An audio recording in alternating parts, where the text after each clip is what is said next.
Disclaimer: all the topics discussed under this page is a result of continuous research and understanding of the content creator. This aims to spread awareness and knowledge among workers and employers alike. Any content published herein is not in any way created to give undue advantage to anyone. Some parts of the presentation has been derived from the published Handbook of the Department of Labor and Employment and other related laws, issuances, and also from published court decisions, and we do not claim ownership over them.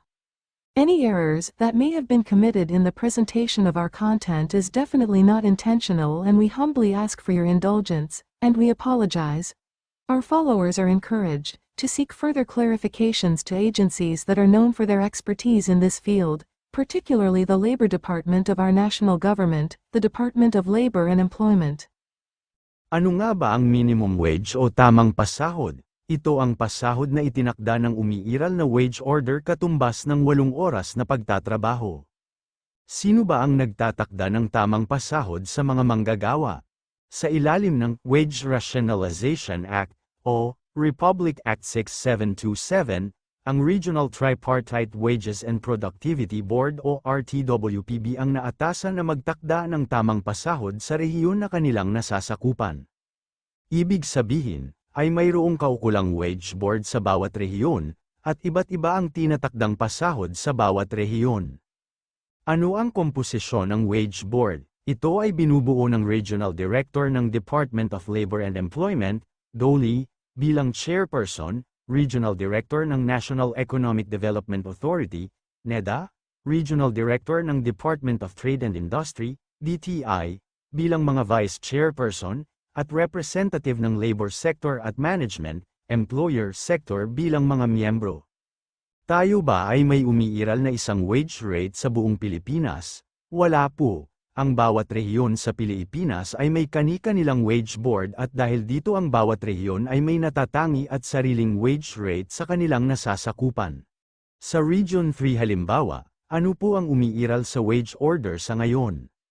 Sa ngayon, ang umiiral na wage order sa Region 3 ay Wage Order No. 24 Region 3 na pinatupad noong ika-16 ng Oktubre, 2023. Maaari itong makita sa Facebook page ng RTWPB Region 3. Isang wage rate lang po ba tayo sa buong Region 3? Ayon sa Wage Order No. 24, ang mga probinsya ng Bataan, Bulacan, Pampanga, Tarlac, Nueva Ecija at Zambales ay nagpapatupad ng magkakamukhang wage rate, samantalang naiiba ang wage rate ng lalawigan ng Aurora. Ayon pa rin sa umiiral na wage order sa Region 3, ito ay nahahati sa 3 kategorya, ang retail, service, agriculture, at non-agriculture na establishmento, na muling hinati sa bilang ng mga manggagawa, 10 pataas, at 9 pababa. At dahil dito ay magkakaiba din ang nakatakdang pasahod sa bawat kategorya. Sa Bataan, Bulacan, Pampanga, Tarlac, Nueva Ecija at Zambales. Pag non-agriculture 10 or more workers 500 pesos per day. 9 and below workers 493 pesos per day. Pag agriculture plantation 470 pesos per day. Non-plantation 454 pesos per day. Pag retail, service establishment 10 or more workers. 489 pesos per day 9 and below workers. 475 pesos per day sa Aurora naman. Pag non-agriculture 449 pesos per day. Pag agriculture plantation 434 pesos per day. Non-plantation 422 pesos per day. Pag retail, service establishment 384 pesos per day. Ano-ano ba ang mga negosyo na napapaloob sa bawat kategorya? Pag non-agriculture, mga negosyo na manufacturing, construction, subcontracting, manpower at security agencies ay ilan sa mga halimbawa ng kategoryang ito.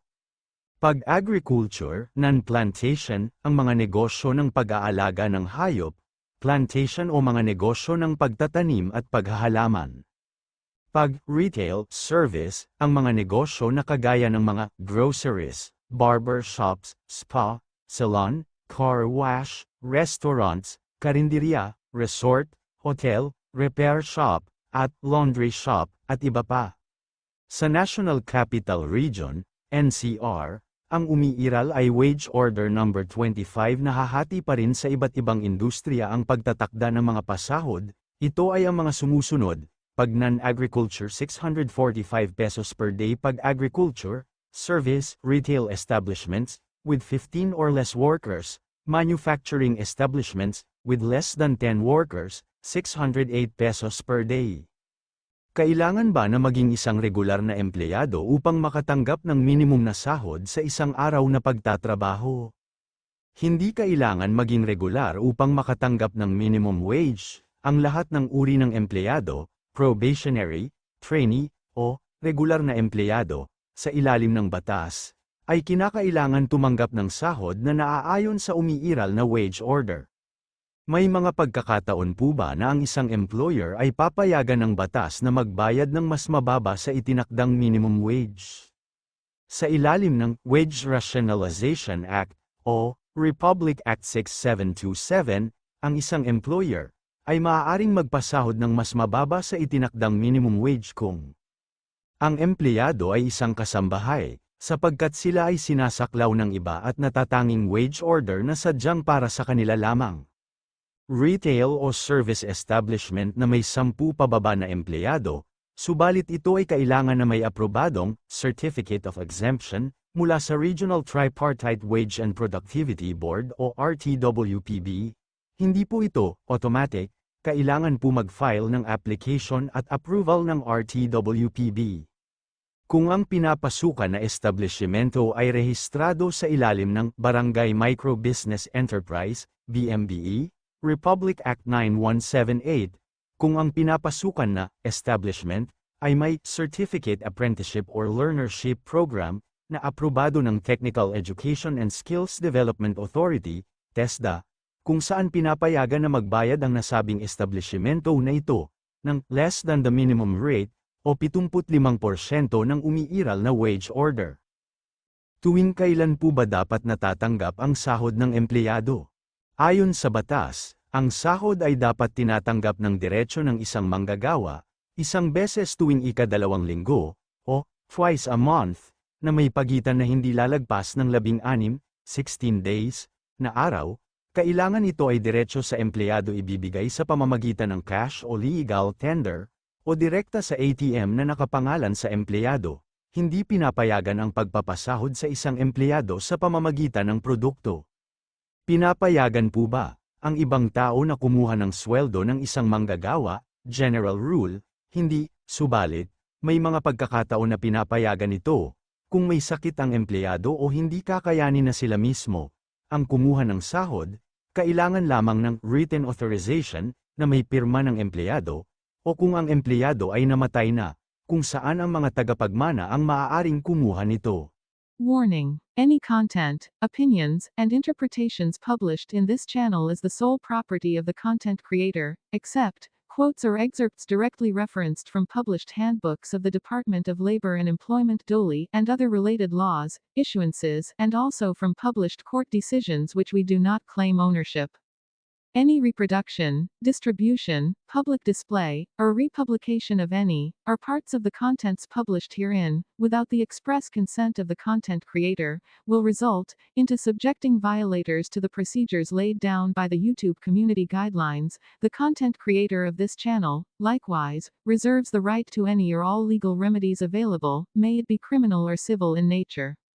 Para sa mga nagnanais na mapalawak pa ang kaalaman sa mga batas paggawa, at mga karapatan na kalakip nito, manatiling nakatutok, para sa mga susunod na mga ilalathalang mga video, halina't sumakay at sumama sa aming munting kariton. Munting kaalaman ngayon, ay katumbas ng pag-unlad sa darating na panahon. I-like, i-share ang aming mga video, at subscribe na sa aming YouTube channel.